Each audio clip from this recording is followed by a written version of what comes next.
నేను నా పేరు మహాదేవ్, అందరికీ వందనాలు. నా పేరు మహాదేవ్. నాది పాముడి మండలం. పాముడి నా మానస హోటల్ పక్కన నా సొంత నివాసంలో మా తండ్రి సంపాదించిన ఆస్తిలో సొంత నివాసం ఇంట్లో ఉంటున్నాను. మేము 6 మంది అన్నదమ్ములు. మాలో నాలుగో వాడు భగవతయ్య. మాకు తెలియకుండా లోపల హనుమగడ్డి అనువానికి ఆ ఇండ్లు అమ్మి వేసినాడు.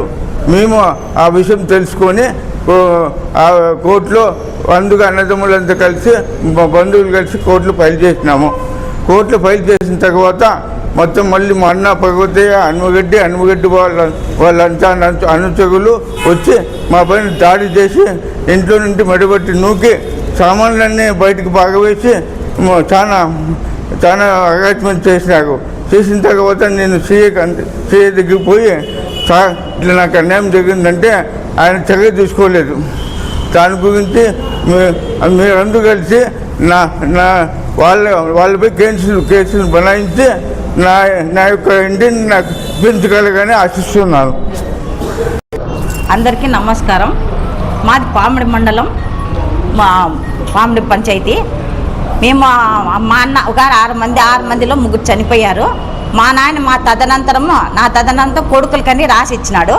రాసిచ్చింటే ఇతను పెరాలసిస్ పేషెంట్ అని మా అన్నదమ్ములంతా కలిసి అతన్ని ఇంటిలో ఉన్నామన్నారు. మాంస పట్టుకొని హోటల్ పక్కన. తర్వాత వచ్చేసి మా పర్వతే 4 అన్న ఎవరికి తెలియకుండా అక్రమంగా ఆస్తిని అమ్ముకొనింటే మాకు మళ్ళీ తర్వాత తెలిసిందా గుత్తి కోర్టులో సివిల్ కేసు వేసాము.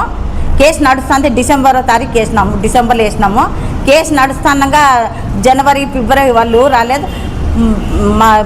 మార్చి 4వ తారీఖు వచ్చి నైట్ 8 గంటలప్పుడు ఒక్కడే ఉంటే 8 మంది వచ్చి అన్బెడ్ భార్య, కొడుకు, కోడలు అంతా వచ్చేసి అల్లుడు, బిడ్డ అంతా వచ్చి పర్వతే భార్య, కొడుకు అంతా వచ్చి అన్నని బాగా కొట్టి బయటకు నూకినారు. 5వ తేదీ మేము మళ్ళీ అంతా ఫ్యామిలీ అంతా పోయినాము. పోయి ఫ్యామిలీ ఇంట్లో కూర్చొని అన్నం తింటుంటే బయటకు అంతా నూకి మమ్మల్ని అందరు కొట్టి మేము 4 ఉన్నాము. వాళ్ళు 40 మంది వచ్చినారు సార్. అంతా మేము ఏం చేయలేకపోయినాం. 4 మంది సార్ దగ్గరికి పోయి సార్ ఏం సార్ మా పరిస్థితి, సివిల్ కేసు కోర్టులో ఉంది, ఇట్లా వచ్చిన దాడి చేస్తున్నారంటే సివిల్ కేసు కోర్టులో ఉంది, మేము అక్కడే తీర్చుకోవాలని చెప్పినాడు సార్ ఆయన. మేము ఎంత ప్రాధాన్యత ఇనలేదు.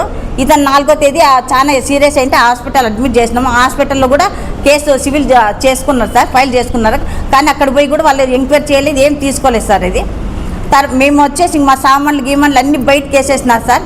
మేము ఏం చేయలేదు, దిక్కుదలకి మళ్ళీ అన్నాన్ని పంపించినాం సార్. పంపిస్తే నేను కేసు కట్టను, మేము చేయను, ఎన్నిసార్లు వచ్చినా ఇదే మాట చెప్తాను, నేనైతే తీసుకోను అని అంట. సివిల్ కేసు కోర్టులో ఉండి మా ఇంటికి ఎట్లా వచ్చి కొట్టుతున్నారు సార్. ఇదంటే మా మీదే న్యూసెన్స్ కేసు పెట్టినారు సార్. మీరు రాండి ఫస్ట్ న్యూసెన్స్ కేసు పెడుతున్నారు సార్. మా మీదే పెడుతున్నారు. పోలీసులే మమ్మల్ని అంతా వచ్చి బయటకి ఇగ్గేసినారు సార్. మొత్తం అంతా బయటకి ఇగ్గేసినాం. మేము 4 అంటే మమ్మల్ని అంతా బయటకి ఇగ్గేసి వాళ్ళకి ఇంట్లో స్వాధీనం చేసి వాళ్ళు బీగం వేసుకొని ఇప్పుడు ఆల్రెడీ ఇస్తున్నారు సార్. వాళ్ళు ఇప్పుడు ఆల్రెడీ ఉంటున్నారు సార్ ఇంట్లోన. ఆల్రెడీ కూరగాయలు వాళ్ళకి బాడికి ఇచ్చినారు. వాళ్ళు ఇంట్లో అంతా ఉన్నారు. వాళ్ళ సామాన్లు సంచులు అన్నీ వేసుకొని వాళ్ళే ఉన్నారు సార్. మాకి సిఐ గారి మీద మాకు వాళ్ళ మీద కేసు కట్టాలి, పోలీస్ ప్రొటెక్షన్తో మాకు ఇంట్లోకి చేర్చాలి. మాకు సిఐ వాళ్ళ మీద కేసు కట్టి పోలీస్ ప్రొటెక్షన్తో అన్నని మా ఇంట్లో చేర్చాలి సార్. అంతే, మాకు ఏం వద్దు సార్. మాకు ఇది ఒక న్యాయం చేయండి సార్.